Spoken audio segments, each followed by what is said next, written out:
Donc, bienvenue à tous pour cette rencontre autour de Dina Rubina. Malheureusement, comme vous le savez, j'espère que vous avez bien tous reçu le message sans Dina Rubina qui a été empêchée à la dernière minute de venir nous rejoindre pour des raisons tout à fait valables.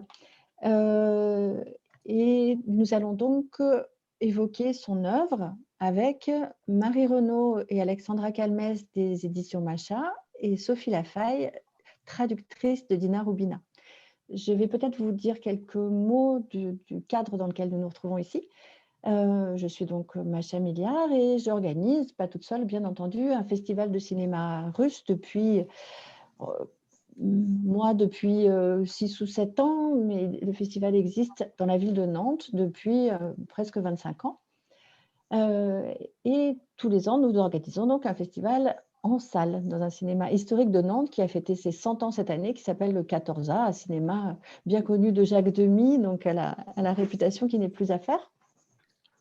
Cette année, devant la situation très particulière, nous avons décidé d'organiser malgré tout un mini festival de cinéma avec 3 films projetés le week-end sur une plateforme professionnelle qui s'appelle Festivalscope. Si vous êtes intéressé par la programmation du festival, c'est le deuxième jour, donc il reste un film ce soir et un film demain.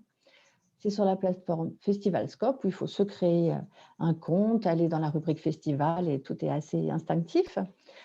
Nous ne projetons que 3 films, mais chacun avec une actualité particulière. Le film que nous projetons ce soir, Le syndrome de Petrouchka, et de Elena Khazanova, est adapté d'un roman de Dina Rubina. Et ce roman est sorti en français il y a quelques semaines à peine, au mois de janvier, aux éditions Macha. Donc, c'était l'occasion de reproposer ce film que nous avions projeté il y a 3 ans à Nantes. Nous avons conscience qu'il est bien moins chaleureux et agréable de se retrouver devant un écran que devant une salle de cinéma, il n'y a pas de doute. Malgré tout, ça nous permet de proposer notre programmation à l'ensemble de la France, de la réserver aux Nantais et aux habitants de la région. Lors de cette conférence, vous pourrez intervenir en utilisant le chat. Vous devez avoir en bas de votre écran un bouton qui s'appelle « Discussion » et vous choisissez si vous envoyez le message à tous les panélistes. Les panélistes, ce sont Marie Renaud, Alexandra Calmès, Sophie Lafaille et moi-même. Ou si vous envoyez ce message à tout le monde, panélistes et spectateurs participants. Vous avez une petite flèche qui vous permet de choisir entre les deux.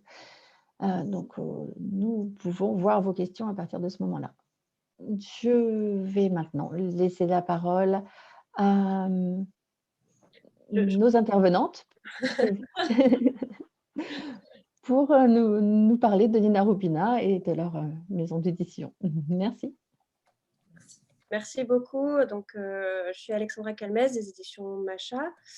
Et au nom de toute l'équipe Macha, on remercie vraiment énormément Macha Milliard et l'Univers Ciné pour cette opportunité.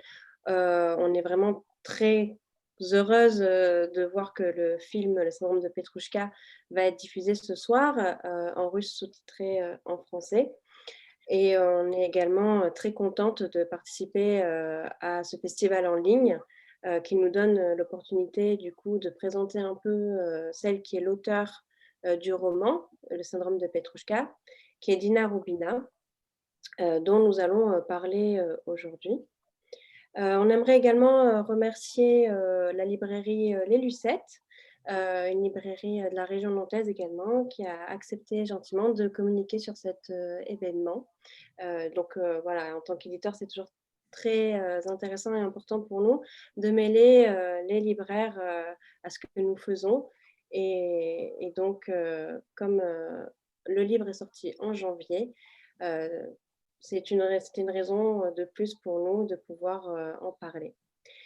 Durant cette conférence, on va pouvoir entendre Marie Renaud, qui est l'éditrice de Dina Rubina en France, et Sophie Lafaille, qui est donc la traductrice, notamment d'un roman qui est sorti en 2019, Du côté ensoleillé de la rue, et qui a été adapté en version poche par les éditions Pocket cette année, donc qui est sorti en janvier également.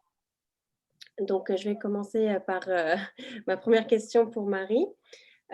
Donc, Marie, comment est-ce qu'on devient l'éditrice en France de Dina Roubina? Eh bien, bonjour tout le monde et merci effectivement pour cette magnifique occasion de présenter notre auteur et à l'occasion de la projection du film tiré de son œuvre. Donc effectivement, au mois de janvier, c'était un petit peu le début de l'année marqué par vraiment l'année de Dina Roubina pour nous. Et effectivement, elle a encore vraiment transmis toutes ses excuses. Elle était vraiment enchantée de participer à cette rencontre aujourd'hui, mais malheureusement, c'était vraiment quelque chose de plus fort qu'il ne pouvait pas, malheureusement, voilà, donc il ne pouvait pas venir. Mais donc, effectivement, nous, on a publié en janvier, qui vient de sortir dans toutes les librairies, effectivement, y compris nantaises, donc ce livre qui est Le syndrome de Petrouchka, que nous avons traduit. Et Pocket, en même temps, ce qui est quand même un grand honneur aussi pour nous, sort le livre qui est sorti chez nous l'année dernière, qui est donc Du côté ensoleillé de la rue, en version Pocket, donc poche. Et nous menons donc toute une action commune avec eux afin de vous présenter le talent de cette immense écrivaine. Et pour nous, c'est vraiment une occasion de parler d'elle et de dire combien ces œuvres sont solaires, effectivement, comment elles sont attachantes et singulières. Et effectivement, nous, Macha, donc je vais vous dire rapidement quelques mots sur notre maison d'édition. Depuis 5 ans, on publie vraiment des livres de littérature, des beaux livres, des livres d'histoire. Et rapidement, on s'est rendu compte qu'effectivement, c'est notre lien un peu spécial avec la Russie qui intéresse les Français. Et naturellement, on s'est dirigé vers cette passerelle entre la Russie et la France, entre les deux cultures, pour montrer en France toute la beauté de la culture russe actuelle.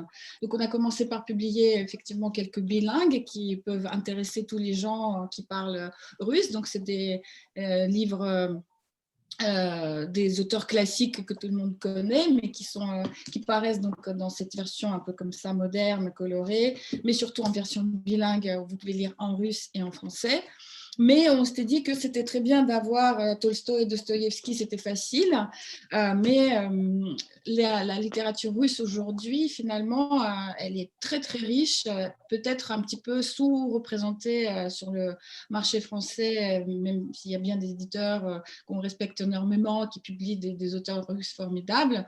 Mais on s'était dit, mais il y a quand même un creux, c'est incroyable, il y a quand même une étoile qui n'est pas encore présente en France et il faut absolument qu'on le fasse. Donc effectivement, Dina Roubina a été publiée il y a déjà quelques années chez Actes Sud, mais c'était des récits, c'était pas des romans. Et on s'est dit, on y va, il faut absolument qu'on publie ses œuvres. Et donc, effectivement, l'année dernière, Sophie Lafaille a traduit pour nous donc du côté ensoleillé de la rue, et c'était une aventure magnifique.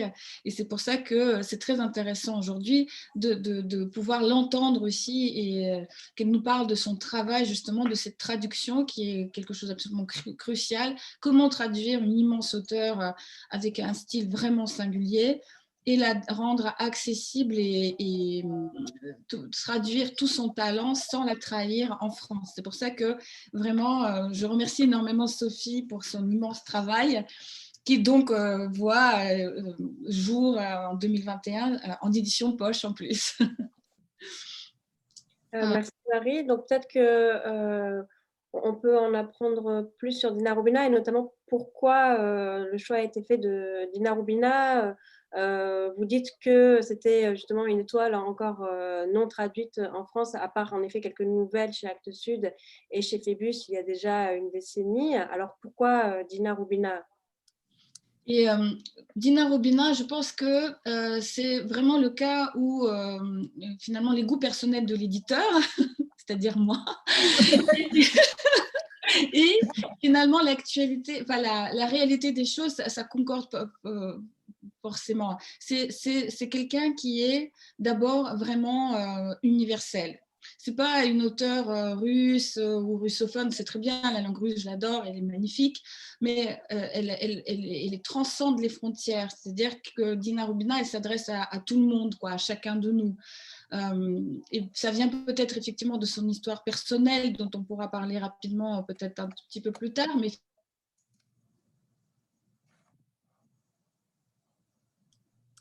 On n'a pas une très bonne connexion avec Marie et on ne l'entend plus. On a perdu Marie. Oui. Alors peut-être en attendant qu'elle revienne, on va peut-être laisser la parole à Sophie, peut-être.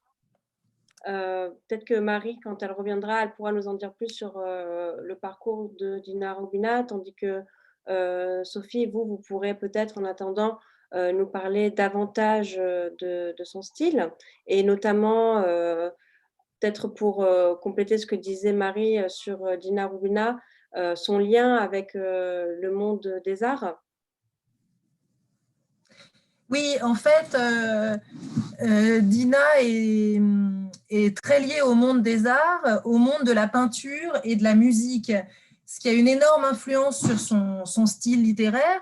Donc, la peinture, en fait, elle est fille de peintre et épouse de peintre. Et en fait, elle a souvent coutume de dire qu'elle écrit comme elle peint, que ses descriptions sont de véritables tableaux très colorés, très poétiques, très métaphoriques, où la lumière joue aussi un rôle primordial. Et du coup, en fait, ce lien à la peinture donne… il y a des passages, en gros, très lyriques, très poétiques. Et donc ça influe beaucoup sur le style de Dina Rubina. Et parallèlement, en fait, elle a une formation de musicienne. Elle est diplômée du conservatoire, elle a travaillé dans une école de musique. Et en fait, elle a souvent coutume de dire que ça a une énorme influence sur son Marie est de retour, sur son… son lien à la musique a aussi une énorme influence sur son style littéraire, parce qu'elle dit que, en fait, elle traite presque chaque personnage de son roman comme un instrument. Elle-même dit souvent, celui-là c'est un basson, celui-là c'est un violon. Enfin, elle est très très attentive à ça. Et elle a aussi, elle est très très attentive aussi à comment résonnent les phrases à l'oral. Elle donne beaucoup de lectures publiques de ses livres. Elle enregistre aussi des podcasts. Enfin, il y a un site qui s'appelle Patiephone, je crois. Enfin, bon, bref, où elle lit tout du côté ensoleillé de la rue.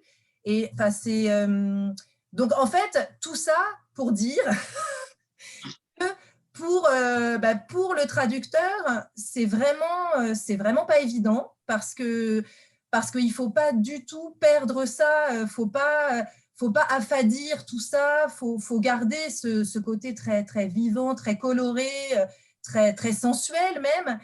Et c'est pour ça, je le dis à chaque fois que je parle de ce travail, que c'était très, très important pour moi d'être épaulée par l'équipe de Macha en permanence et des locuteurs de langue maternelle russe pour qu'on fasse des allers-retours de traduction, parce que une Française toute seule, aussi douée soit-elle, n'aurait pas pu s'en tirer seule. Enfin, c'est pas possible. C'est vraiment, c'est trop.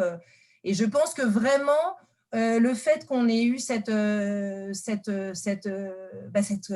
collaboration intense fait qu'on a produit un beau travail dont je suis très fière, personnellement. Et je suis désolée pour une petite coupure d'électricité. Oui.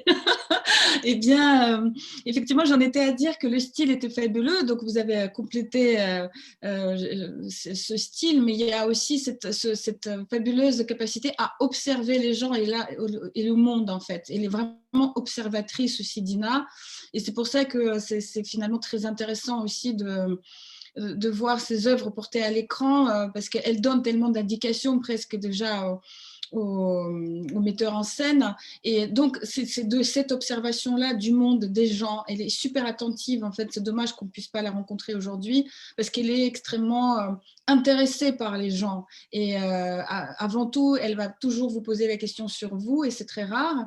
Et ça se sent dans ses romans. Et en fait, même les personnages négatifs, finalement, on trouve grâce à ses yeux, et c'est ça que j'aime chez elle, parce que elle comprend le cheminement de chacun, et c'est pour ça que ça parle aussi à chacun de nous finalement, parce qu'elle est presque psychologue, donc voilà, elle a un côté universel qui effectivement, il faut être quelqu'un de talentueux comme Sophie, mais voilà, toute une équipe ensemble pour pouvoir transposer toutes ces multifacettes en fait de ce talent et rester juste, n'en pas faire trop ou pas assez.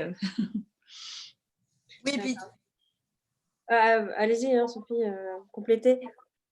oui, ce que disait Marie là sur le fait que Dina est très empathique, y compris avec ses personnages négatifs, c'est vrai que c'est très très précieux dans son style parce que il n'y a jamais de jugement sur les personnages et en fait elle arrive tellement à les incarner qu'elle peut faire parler un brigand des rues et une femme du grand monde. Enfin, elle est de la haute société. Elle est vraiment à l'aise dans tous les registres et je pense que c'est aussi bon là peut-être je m'avance un peu, je parle à sa place.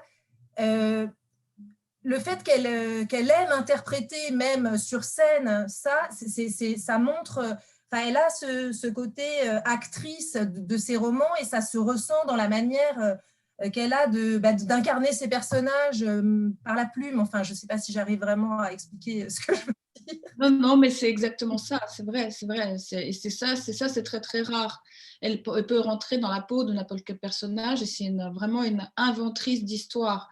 Elle ne parle pas vraiment d'elle. Bien sûr, son expérience personnelle doit servir à la richesse de ses œuvres, mais avant tout, elle invente les mondes, elle invente vraiment des histoires. La preuve avec Petrouchka ce soir, c'est quand même une histoire absolument incroyable. Enfin, on ne va pas vous raconter, hein, mais...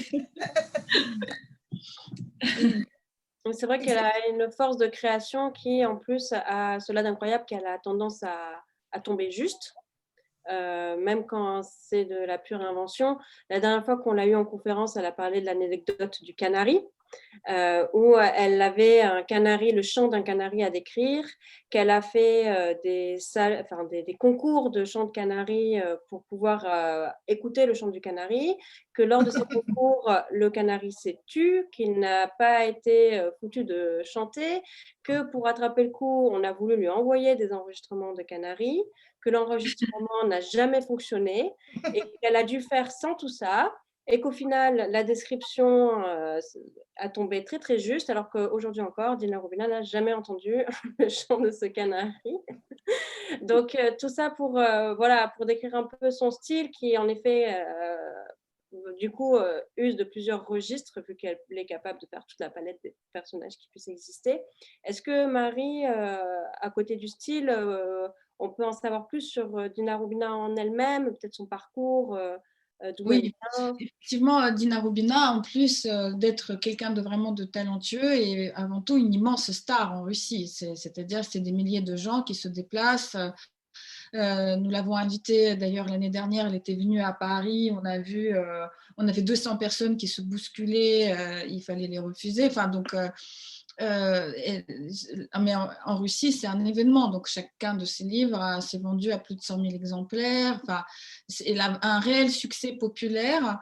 Et ça qui est intéressant, c'est que c'est un vrai talent littéraire hein, qui est salué par la critique. Et à la fois, elle est vraiment aimée des gens. Donc, là, il y a quelque chose qui est un véritable phénomène. C'est pour ça qu'il ne faut pas passer à côté de ça en France. D'où tout notre travail, en fait, voilà, encore une fois. Et en fait, ça fait depuis 50 ans qu'elle écrit. Donc, elle est publiée chez Exmo, qui est le plus gros éditeur russe, donc, qui est dirigé par Novikov. Novikov lui-même lui a souhaité la semaine dernière, justement, vraiment l'anniversaire de ses 50 ans d'écriture. Elle a commencé à écrire à 16 ans. Elle est née à Tachkent, et à Tachkent en 1953, donc à la mort de Staline. À Tachkent, il s'est retrouvé énormément de gens qui étaient, pendant la Seconde Guerre mondiale, ont dû fuir l'invasion fasciste, et il y avait énormément de nationalités à Tachkent, en fait. Donc, ma grand-mère était à Tachkent aussi pour les mêmes raisons. C'est pour ça aussi qu'il y a quand même des connexions avec Dina Rumina. Et donc, il y avait énormément de nationalités. Je pense que ça a effectivement beaucoup, beaucoup marqué aussi elle-même et son œuvre. Donc, elle a vécu là-bas, et après, elle a déménagé à Moscou, mais malheureusement, dans les années, fin des années 80, il y avait quand même un petit peu d'antisémitisme, et elle a décidé de quitter la Russie, elle s'est installée en Israël. Mais comme elle dit toujours, avant tout, elle est une écrivaine vraiment russophone, avant tout, et c'est ça qui est son ADN, c'est bien ça. Et elle a dû fuir la Russie avec des enfants qui étaient jeunes, encore petits. Elle a dû faire vraiment des petits boulots. Elle m'a raconté qu'elle a vécu plusieurs mois dans une caravane. Elle faisait des ménages. Enfin bon, c'était quand même une histoire absolument dure, et à la fois le merveilleux est quelque part entré vite dans sa vie, puisque ses romans en Russie ont été publiés, ont commencé vraiment à décoller, vraiment bien marcher. Et donc, aujourd'hui, elle est reconnue. Il y a même un parcours de Dina Rubina à Jérusalem, apparemment. Enfin, donc, même là-bas, donc maintenant aussi, elle bénéficie de cette aura de star. Et elle a eu effectivement beaucoup de prix Booker russe. Enfin, elle était traduite. Elle a écrit près de 40 romans, plus de 40 romans qui ont été traduits. Alexandra, tu pourras me corriger, en vingtaine de langues déjà. 27 langues, il me semble. 27 langues. Et donc, voilà, c'est quelqu'un de hors norme qui mérite absolument d'être connu et reconnu en France. D'accord. Donc, on a vu avec Sophie qu'il y avait un lien dans sa vie personnelle avec la peinture. Donc, elle est fille et épouse de peintre. Ça se ressent dans son style. On a vu qu'elle avait aussi ce lien très fort, notamment dans son style avec la musique, mais il y a aussi un lien avec le cinéma. Ses œuvres sont souvent reprises sur un grand écran. Est-ce qu'il y a un moyen de l'expliquer, ce lien si fort finalement avec les arts visuels?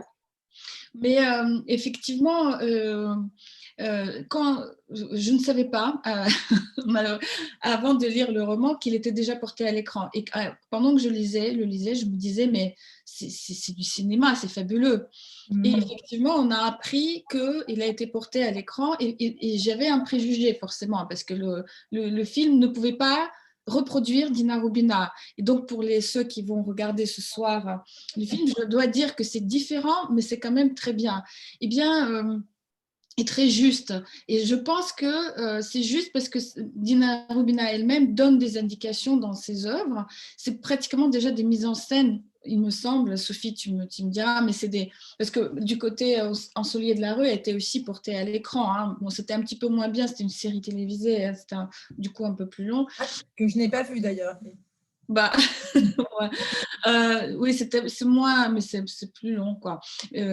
Mais en tout cas, dans Petrouchka, c'est sûr qu'il y avait déjà toutes ces indications qui étaient données, et il y a ces intrigues qui sont prenantes, au-delà de la description qui va être magnifique des villes, effectivement, il y a des indications des odeurs, des lumières, il y a énormément de gens qui parlent, c'est véritablement polyphonique avec des accents, qui c'est très compliqué à traduire, hein, encore une fois. Mais donc, il y a cette intrigue qui n'est jamais linéaire. Hein. Donc, mais à la fin, tout se met à sa place et tout s'explique. Comme dans la vraie vie, on n'a pas parfois toute la vision de la chose, des choses comme ça. Mais quand enfin on connaît les choses selon leur ensemble, on comprend vraiment l'histoire et les choses telles qu'elles sont. Et c'est pour ça que le succès de Dina Rubina tient aussi de cette qualité de ses intrigues, capacité à mener une histoire et que tu lâches pas en fait. Vraiment, tu as envie de savoir mais qu'est-ce qui va se passer encore derrière, comment ça va se finir. Oui, puis une grande capacité à se renouveler aussi, parce que entre le syndrome de Petrouchka et du côté ensoleillé de la rue, enfin, Rien à voir, hein, ouais. mais l'intrigue, enfin, c'est vraiment deux livres complètement différents. Et c'est vrai qu'elle a cette capacité, elle a une imagination complètement débordante. Enfin, en plus, enfin, elle a aussi, quand je parlais tout à l'heure d'incarner les personnages et qu'elle leur donnait une couleur stylistique, il y a aussi, elle arrive à décrire des métiers comme si elle les avait exercés elle-même, en fait, et des métiers de marionnettiste dans le syndrome de Petrouchka ou enfin de peintre. Bon, là, encore une fois, du côté ensoleillé de la rue, c'est le métier de peintre qu'elle connaît mieux, mais qu'elle n'a pas exercé elle-même. Et c'est vrai qu'elle a cette aptitude à donner vie à ces personnages, vraiment comme si elle était, elle, à l'intérieur d'eux à chaque fois, quoi.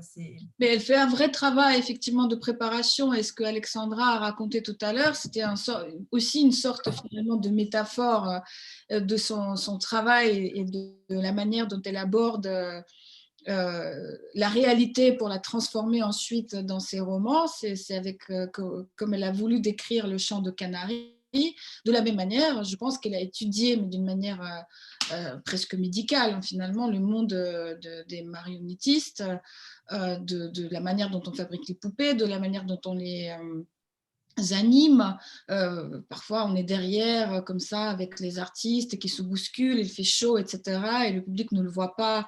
Il voit juste quelque chose de drôle, Petrouchka étant le guignol russe, donc impertinent, etc. Donc, effectivement, les spectateurs rigolent, mais derrière, il y a tout ce côté caché aussi des choses, et elle le raconte très, très bien. Donc, c'est vrai qu'elle a inventé... là, j'ai appris énormément avec elle sur tout ce spectacle de tous ces artistes qui voyagent à travers l'Europe avec leurs spectacles. C'est fabuleux. Merci beaucoup. Oui, en effet, elle a vraiment une force quand il s'agit d'écrire des personnages, notamment les crapules, hein, qui sont souvent nombreuses dans ses livres. Et peut-être que Sophie, pour revenir sur vraiment le travail de traduction, vous aimeriez nous parler de comment on prend en compte en fait la réalité historique, le contexte. Bon, dans ce cas-là, c'est le contexte russe et soviétique. Comment est-ce qu'on prend en compte ces éléments-là dans la traduction? En fait, il y a toujours un équilibre à trouver, enfin, pour toute traduction, entre la fidélité au texte russe et la nécessité de le rendre accessible à un public français, accessible, que les gens comprennent tout simplement, et que ce soit quand même beau à lire, élégant. Donc, en fait, il y a toujours cet équilibre. Et pour du côté ensoleillé de la rue,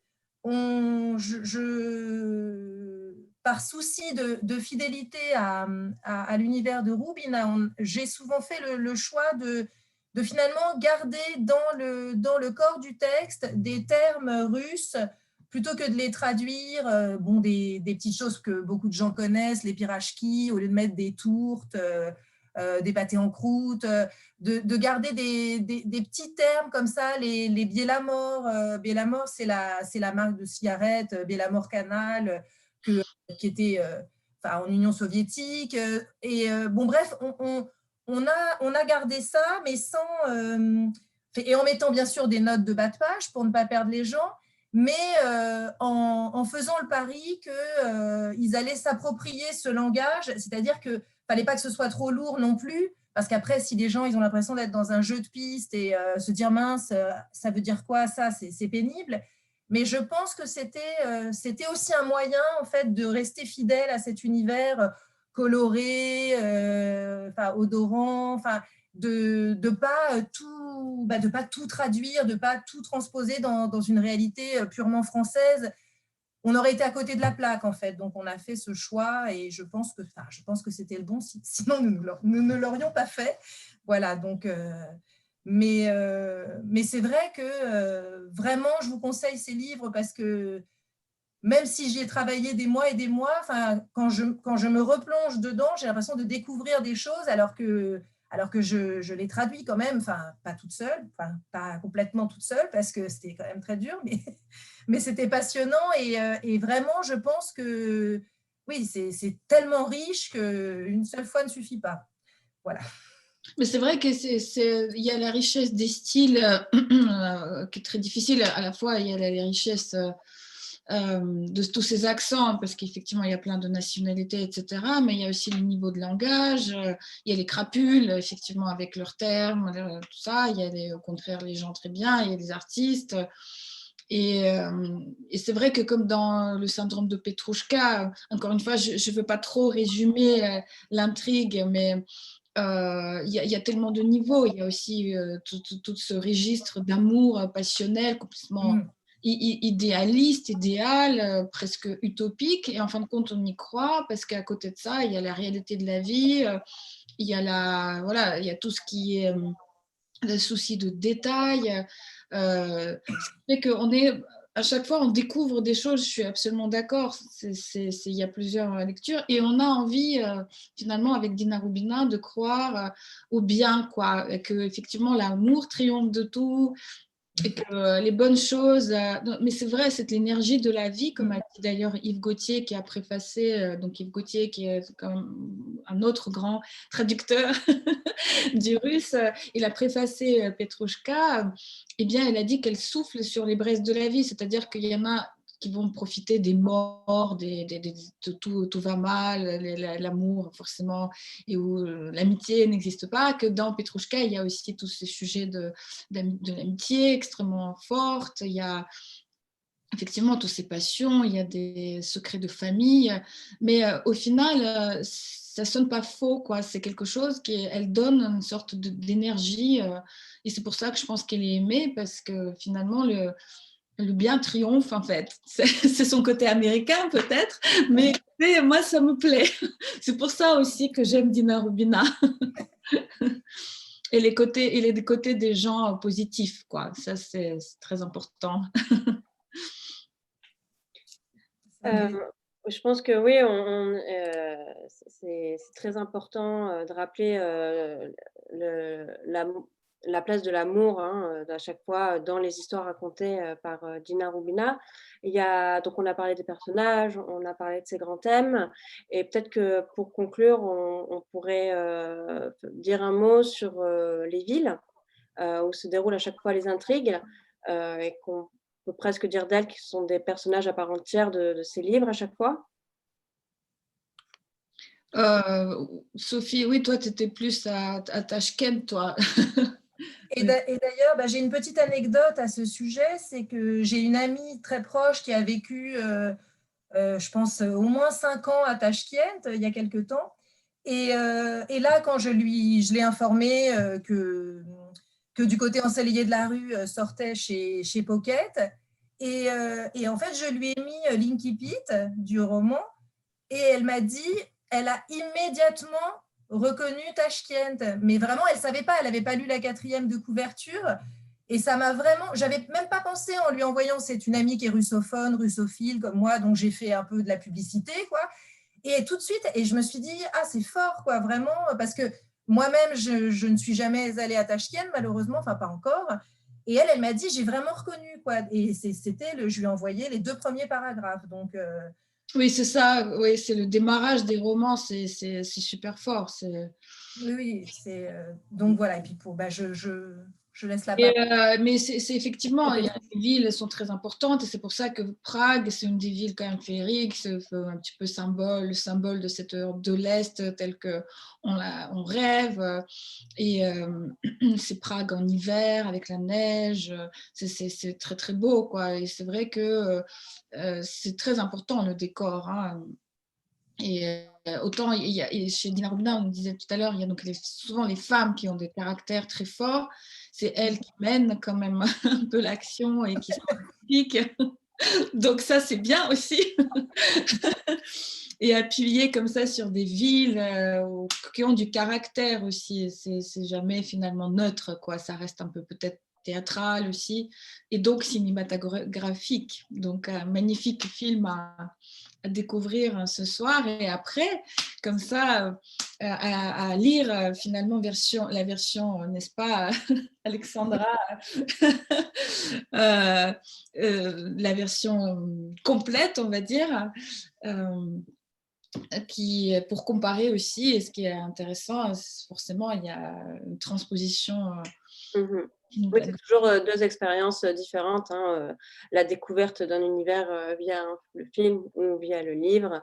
Je pense qu'on a tous déjà fait l'expérience d'une histoire qu'on a beaucoup aimée et qu'on a découvert par deux biais différents. Donc, je ne sais pas, est-ce que l'une de vous a envie d'ajouter quelque chose? Est-ce que Macha, peut-être, elle a des Oui, questions? Justement, à propos de cette transposition de son roman à l'écran, plusieurs questions. Est-ce qu'elle a participé à l'écriture du scénario ou pas du tout? Et est-ce que vous savez quelle a été sa réaction en voyant le film? Est-ce que le film a réussi par exemple, à la surprendre sur certains aspects? Je tiens à préciser qu'il est interprété par deux acteurs absolument magnifiques que sont Chulpan Khamatova et Evgeny Mironov, deux acteurs très connus en Russie, de grands talents qu'on aime beaucoup.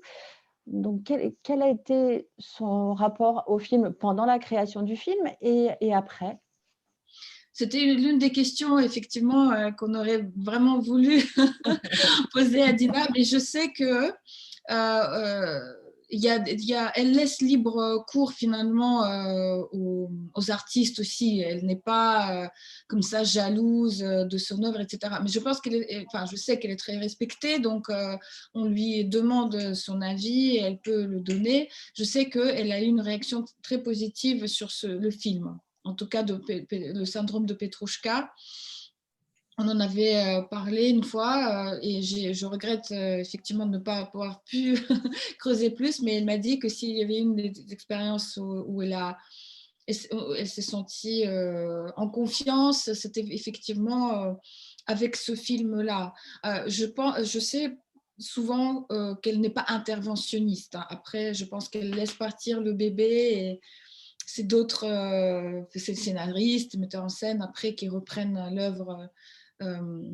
Mais peut-être qu'on aura l'occasion de la réinviter pour l'interroger en direct. Ce serait quand même une meilleure occasion.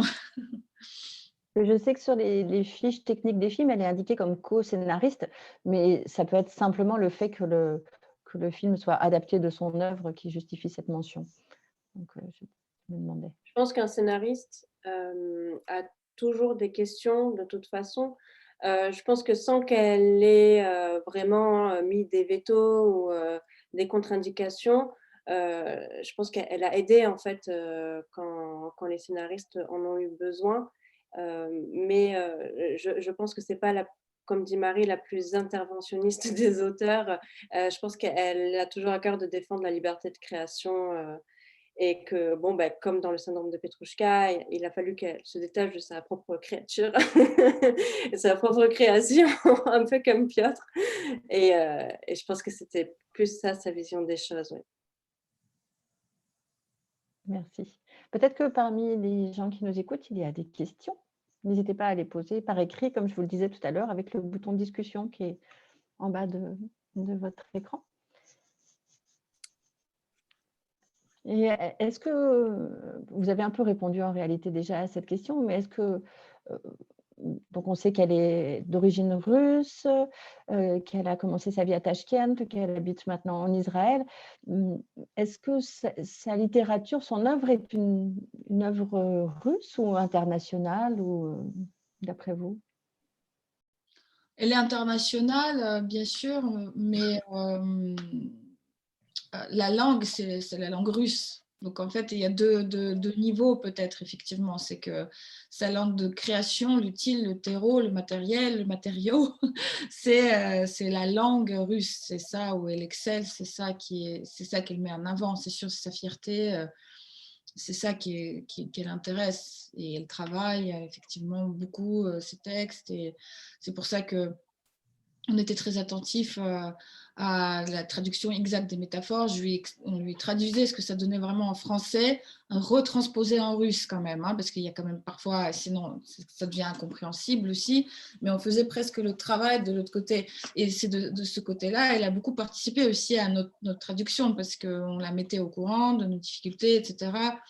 sans être co-autrice de notre traduction, elle a été là, présente, mais elle était très, très bienveillante.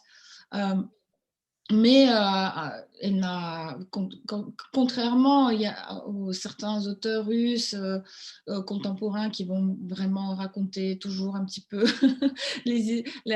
peut-être comme si on était resté un peu pendant la période Union soviétique, enfin plus le côté historique, documentaire, etc. Elle va partir vraiment dans des sens complètement opposés parfois. Et bon, l'une de ses dernières créations s'est consacrée à l'histoire enfin à l'invasion napoléonienne surtout, Napoléon Phobos. Voilà, donc c'est encore quelque chose de différent. Mais encore une fois, comme on disait, elle parle au cœur des gens et ce qu'elle dit, c'est international, quoi, forcément. Ouais. Je ne sais pas, Sophie, Alexandra, vous avez... Je pense que oui, en fait, elle est très russe, bon, dans la langue évidemment. Et après, quand on creuse bien, on la retrouve aussi dans la tragédie qui réside au cœur de ses personnages. Sauf que évidemment, c'est pas aussi évident que dans d'autres où ça va être du drame à chaque page. Des suicides et de la vodka, mais cette tragédie est malgré tout dans chacun de ces personnages, sauf que leur rédemption ne vient pas forcément de la douleur, mais d'autres choses, de quelque chose peut-être d'un peu plus universel que l'on retrouve dans d'autres littératures du monde, et c'est peut-être en ça qu'elle est l'une des plus internationales des auteurs russes. Mais il y a quand même cette essence quand même, hein, du tragique russe en elle. C'est juste que le moyen de surpasser ça est peut-être différent de ce qu'on a l'habitude de lire chez les auteurs russes d'habitude. Enfin, je pense, moi, en tout cas. Oui, c'est plus teinté d'un certain optimisme quand même. C'est ce que Marie disait tout à l'heure. Enfin, l'amour triomphe, le bien triomphe, sans que ce soit gnangnan du tout, parce qu'il y a cette j'allais dire cette violence de l'âme russe, je ne veux froisser personne, non, mais ce côté très haut en couleur, que moi j'adore, hein, sinon je ne serais pas là aujourd'hui, mais sans les clichés dont parlait Alexandra, ils ne sont pas tous alcooliques, dans ses romans, non, mais c'est vrai que c'est important ça de montrer.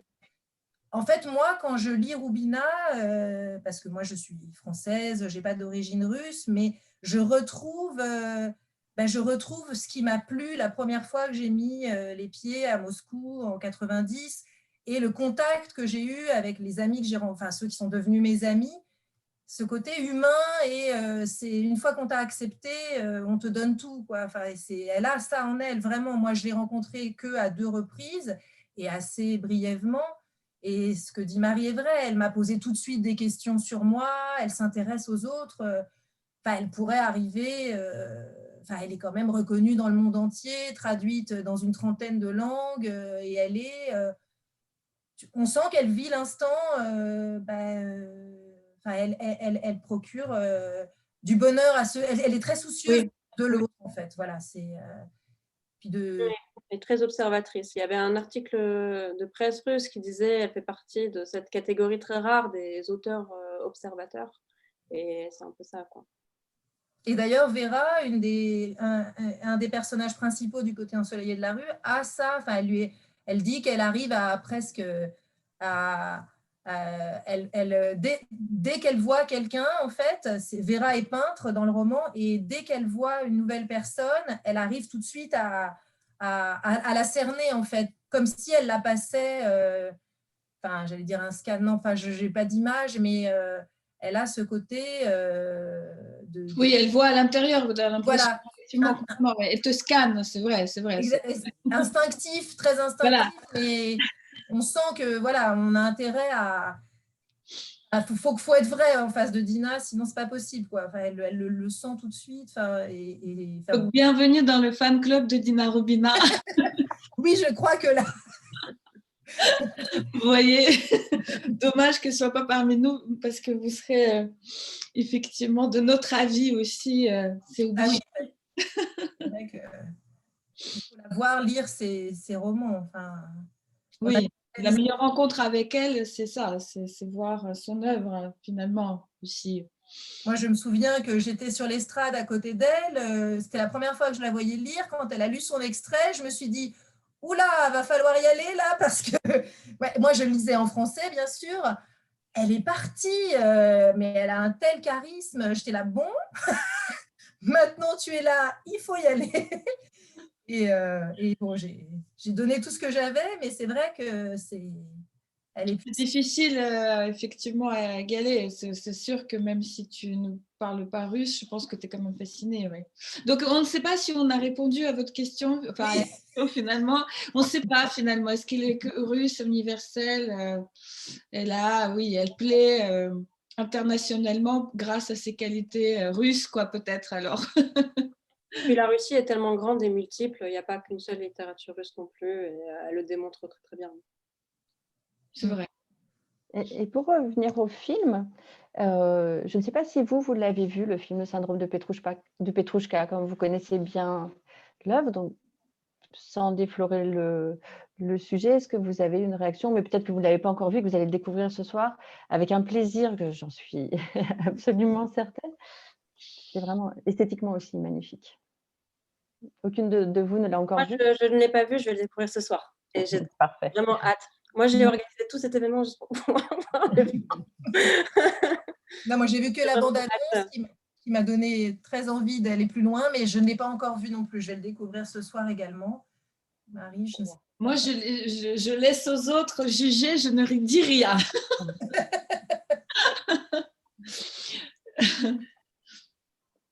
Et peut-être une question sur la traduction de curiosité personnelle et qui n'a plus grand-chose à voir avec le cinéma.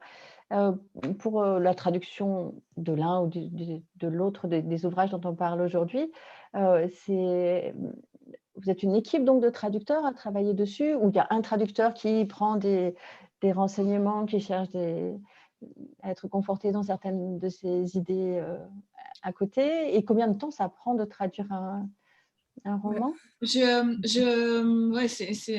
vais commencer juste. Effectivement, on a une équipe de traducteurs, mais il y a un traducteur, et souvent c'est Sophie qui traduit nos romans, c'est notre traductrice préférée. Et c'est vrai non, mais c'est vrai qu'on a beaucoup, parce que Sophie elle a une capacité comme ça à entrer un peu dans la tête de l'auteur aussi et retranscrire son style. Mais il se trouve que après, il y a un grand travail, nous, en interne. Bon, bien sûr, il y a des rédacteurs qui travaillent, enfin, il y a des correcteurs, etc. Mais au-delà de ça, il y a nous, donc moi, je lis en russe et en français, je vérifie aussi quand même que tout ça est juste, surtout pour les romans de Dina Rubina où on était très très impliqués. Et Alexandra arrive aussi à soulever des choses, même des questions en russe. Donc, je ne parle pas russe. Donc c'est vraiment une œuvre comme ça. Enfin, on a toutes les étapes de correction, de relecture, etc. Et je pense que on travaille pas toujours, enfin, on fait beaucoup de choses chez Macha, hein, on est éditeur aussi de magazines, etc. Mais là, quand on édite des livres, on y va entièrement, quoi. Et effectivement, c'est surtout la justesse de l'œuvre que j'ai lu des traductions parfois en français, c'est très beau, c'est magnifique, mais c'est pas ce que je ne retrouve pas le style de l'auteur russe, quoi. Donc ça, c'est un vrai souci. C'est pour ça que bien sûr, le nom du traducteur, c'est très important, mais mon opinion est que finalement, un bon traducteur, c'est celui qui devient vraiment cristallin, transparent, et que c'est vraiment comme si c'était du direct. On transpose le russe en français, et il faut avoir ce talent aussi de s'effacer un peu et de ne pas dire les choses à la place de l'auteur. Et que si Dina Rubina a dit le ciel est jaune et noir, c'est pas la peine de dire autre chose. Il faut le traduire comme ça. Et le lecteur est suffisamment intelligent. Voilà, il faut suivre l'auteur dans la manière dont il donne les indices de son œuvre. Et si ce n'est pas clair en russe, ben, ce n'est pas clair en français à ce moment-là de l'action, ça sera clair plus tard. Donc je pense que c'est ça, c'est tout un travail passionnant, ne pas être tenté de raconter, de compléter ce que l'auteur n'a pas voulu dire. Et Sophie est très attentive à ça, et nous, voilà, nous toutes, moi c'est plus la justesse de la traduction, Alexandra ça va être le style, que vraiment tout cool, voilà, trouver le mot juste. On peut passer des années. Alors, Sophie, combien de temps ça t'a pris du côté conseiller Je dirais, je pense 4 ou 5 mois quand même. Mais après, enfin, comme j'ai d'autres activités parallèlement, c'est un peu compliqué On a travaillé pendant 1 an vraiment sur Oui, l'ouvrage. Ça, c'est la dernière relecture. C'est toujours très long, mais c'est vrai que ça dépend des titres. Il y en a, tu as traduit pendant 2-3 ans, et d'autres, ça va plus vite si on fait que ça. Enfin, c'est variable. Mais c'est vrai que, enfin, pour Dina Rubin, c'était un vrai gros travail et beau travail. Enfin, c'était pour la traductrice que je suis, c'était absolument passionnant. Et ce que Marie et Alexandra viennent de rappeler, enfin, c'était aussi primordial que je me sente épaulée, enfin, et par, encore une fois, des locuteurs de langue maternelle russe, parce que ce que Marie dit aussi, c'est que Rubina a pu être consultée par Marie en direct sur certains passages, ce qui est extrêmement précieux, d'où l'intérêt de traduire des auteurs vivants. C'est quand même bien. Non, mais c'est vrai, parce que pour moi, c'était fabuleux, en fait, d'avoir cet accès quasi direct à l'auteur. Enfin, et encore une fois, elle a répondu à chaque fois avec une immense bienveillance. Enfin, et puis bon, oui, enfin, bon, de toute façon, moi, ça me passionne, le travail sur la langue. Mais enfin, c'est vrai que c'est passionnant de parler avec des gens de langue maternelle russe, de ce travail, en fait, de faire... parce qu'on ne comprend pas les mêmes choses. Oui, ça, c'est un échange, effectivement, au-delà de... Ben oui, c'est pas, et puis ça rompt la solitude du travail de traducteur tout seul face à son écran d'ordinateur. Faire ses choix, oui, le choix. Alors, comment on le dit, oui. ça, c'est le choix. Tout le monde était très réactif. Enfin, c'est vrai que c'était vraiment une très, très belle aventure. Merci beaucoup pour cette réponse. Et c'est intéressant de comparer avec le travail qu'on est amené à faire, nous, à l'intérieur, par exemple, d'Univers Ciné Russe, de traduction de films, qui n'est pas du tout la même chose, de sous-titrage. De sous-titrage où il faut être concis, mais où on a aussi des discussions passionnantes au sein d'équipes de francophones et de russophones pour comparer, savoir comment... Résumer, oui, pour le coup... Mais c'est serait intéressant de faire aussi traduction de doublage, où là, c'est encore autre chose. Il faut arriver à coller au mouvement de la bouche de l'acteur et ne pas faire trop long ou trop court. Ouais, je pense que c'est encore quelque chose de différent. Encore autre chose. Merci beaucoup. Nous avons des spectateurs assez discrets qui n'osent pas poser de questions. Alors peut-être que vous avez tout dit, répondu par anticipation à toutes les questions qui se posaient. Il n'y a plus à voir le film. Voilà, c'est ça. Voilà. C'est le couvre-feu. Juste après le film pour le débriefing. Voilà, c'est ça. D'ailleurs, on va proposer... mardi soir, on va communiquer à ce sujet sur notre site et sur les réseaux sociaux. On va proposer une réunion informelle entre spectateurs volontaires pour échanger sur les films. On va suggérer aux gens de préparer quelque chose de russe, de proposer quelques recettes et autres, et simplement pour échanger sans personnalité qui serait une référence et qui aurait la réponse, mais simplement pour essayer de recréer un petit peu ce qu'on n'a pas par le festival en ligne et qu'on a lors des festivals en salle. C'est une très belle initiative. Donc, on vous enverra le lien si vous voulez. Merci. Très bien. Je ne sais pas si vous avez quelque chose à ajouter.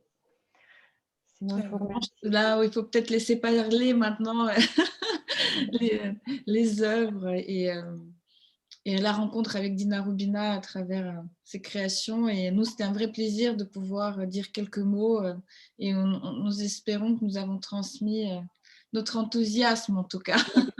Sans tout expliquer à la place de Dina Rubina, hélas.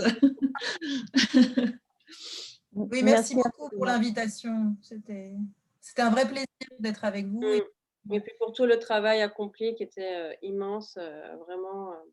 Et ça, je sais qu'on ne vous a pas facilité les choses. Donc, vraiment, Mais merci beaucoup. Hein. tout était dans l'improvisation de toute façon cette année. Mais... À la russe. Voilà. Merci infiniment. Et Merci beaucoup. à l'occasion de prochaines collaborations. En tout cas, on va suivre avec intérêt les publications. Et nous avons des remerciements qui nous arrivent aussi. Oui, on voit ça, c'est très agréable. Oui, merci beaucoup. Merci à tous pour votre attention, pour votre participation. Merci et bonne projection et bonne continuation du festival. Спасибо огромное. До свидания. До свидания. До свидания. Merci.